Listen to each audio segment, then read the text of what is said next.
Hey everybody, it is Riri again with tip number 2 on how not to get screwed in a divorce. So as I said, I am trying to bring you 100 tips. I think there's probably even more that I could share about how not to get screwed in the divorce process.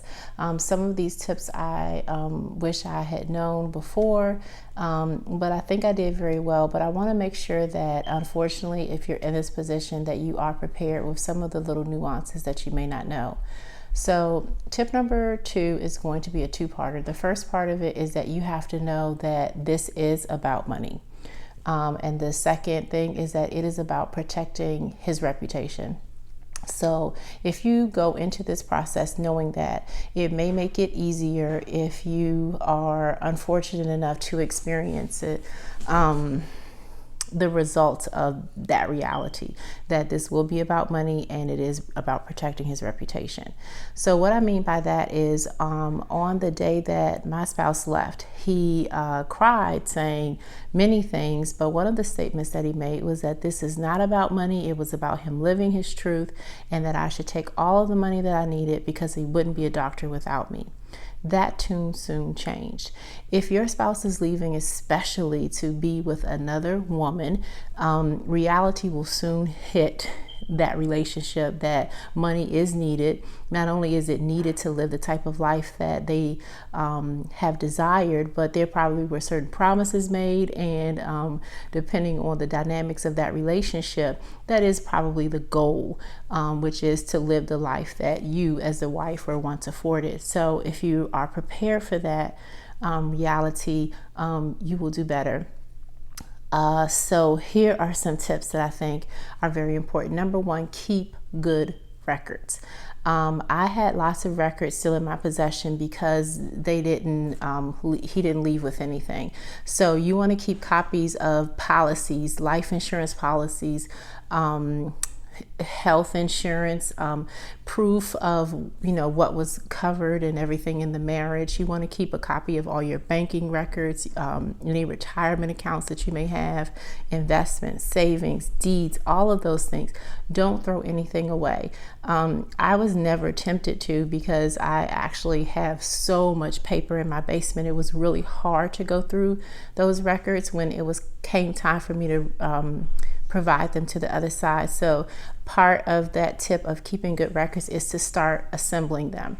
When the other side requests what's called discovery and you have to provide records to them, you'll have 30 days to do that. It is going to be an emotionally taxing process. I was asked to give all of the communications that I had between my spouse and I. And so that was really difficult as I was going through it and seeing all these really loving text messages and letters and cards and things like that I wanted to make sure were represented in my case. It was really emotional. So you want to be sure that while you're able to do it, kind of as you go along, that you start gathering those financial records. Check with a lawyer to see maybe what you can start gathering, because of course I can't give you legal advice. I would say that brings me to the number 2 thing you can do with this tip, which is know the laws of your state.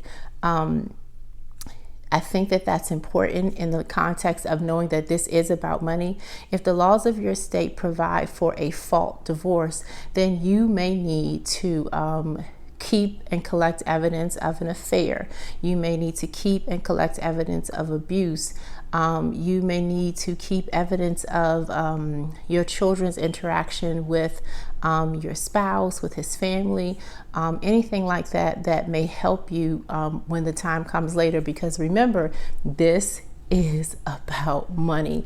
And when they first leave, the goal is to be with that woman, be with that woman.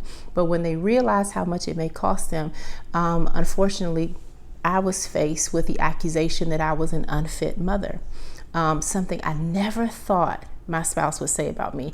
I have been a homeschool mother and a stay-at-home wife for many years, but when it came down to the court process, the testimony was given that he wasn't sure how I became a stay-at-home mother. It was not done with his knowledge and approval, even though I had been a stay-at-home mother. It's laughable when I think about it, for nearly 20 years. So, you'll have to prepare for that, because what did I say? This is about money.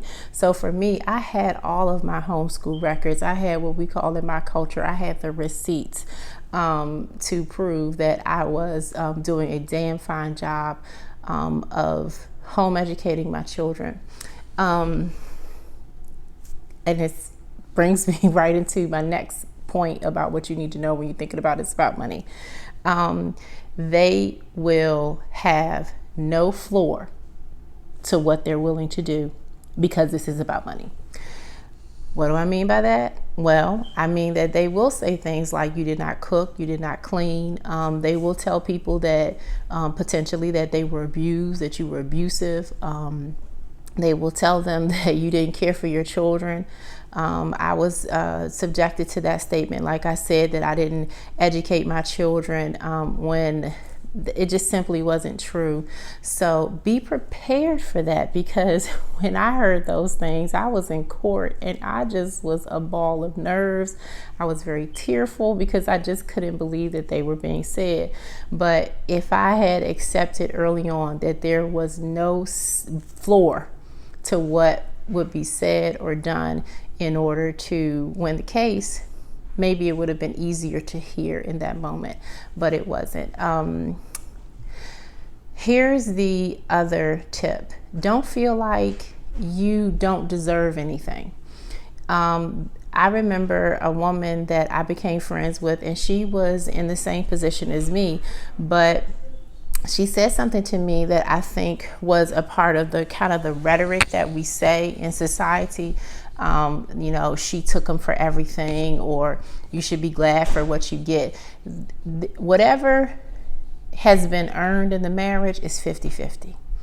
And if nobody else knows that but you should know it. Know your worth. Know what you brought to the table. Whatever good, whatever bad, whatever mistakes, whatever it was, it's 50-50.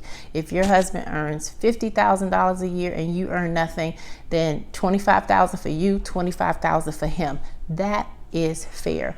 And if you live in a state like I do, where adultery is a crime and adultery is grounds for divorce, and it is also grounds for a judge to see fit to distribute the assets in a way that is not balanced, that it may be more than 50-50 in the favor of the partner who did not cheat. You're not taking your spouse for anything. You're not taking anything. It is your right.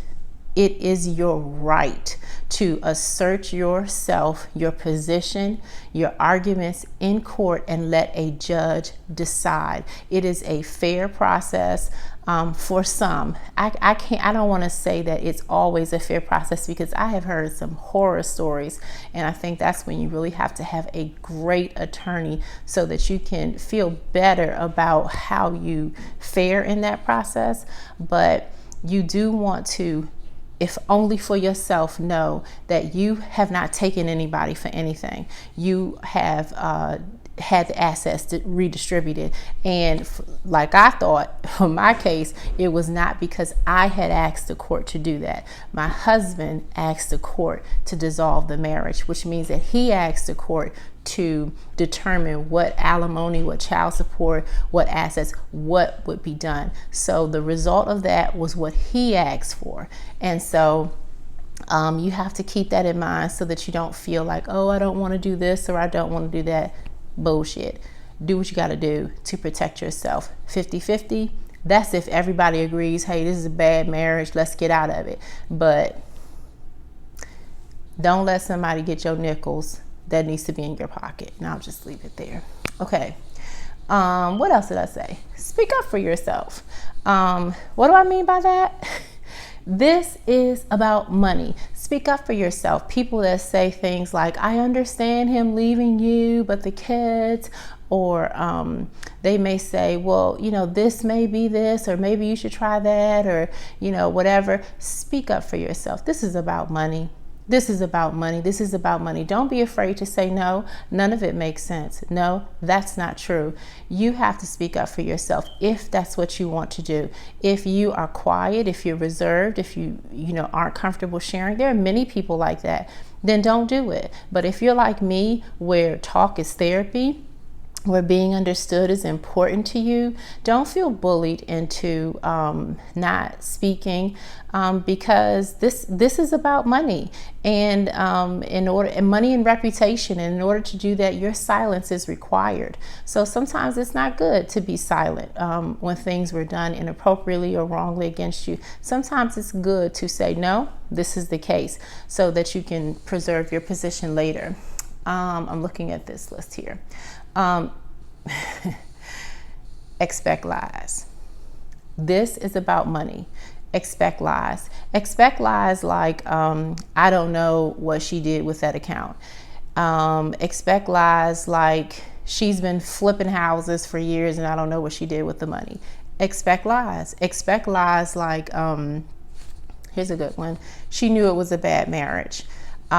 There were so many lies that were told because it is about money. And in order for the case to be put on in a way that can maybe persuade the court to do something either 50-50 or, going more toward your spouse's favor, he will try and paint you in a poor light, especially if there is an affair. And don't expect that the affair will be admitted. I had hard, cold evidence, and it wasn't necessarily admitted, but it did get to the point where when trial came around, he pled the Fifth Amendment, go figure, to that and some more things. But expect lies. That was hard for me, and it continued to throw me for emotional loops, because this was a person who had been my best friend for nearly the entirety of my life. And I just couldn't believe what was happening. So it kind of contributed to me being off center emotionally. And again, I'm really grateful that I had a lawyer that was kind of doing the thinking for me, so that I didn't miss anything. But if you are off-centered emotionally, you can miss something and you can lose something. And so I want to get you prepared for some of the things that you may encounter so that you will not get screwed in a divorce. And the other thing I wrote up here is keep a copy of agreements. If you have any written agreements that you may have made when you guys were separating or anything like that, if you have agreements about who will pay what or who will do what, keep those things. There were some writings that I had by text that demonstrated that at least it was his claim that he was not paying rent where he was living. So that was able to help me in court when a contrary statement was made. So you don't know what's important, don't toss anything. And we'll talk about that in another tip, how you should keep, what you should keep.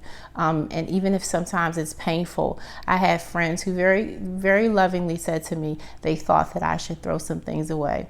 I'm glad that I didn't do that. So this is just a partial list of things to keep in mind when you remember that this is about money.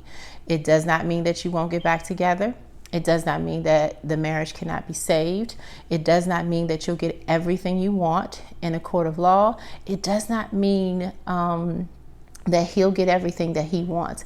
All it means is that you are preparing yourself for that part of the battle, for knowing and understanding that this is about money, so that you will not get screwed in your divorce. All right? Talk to you next time.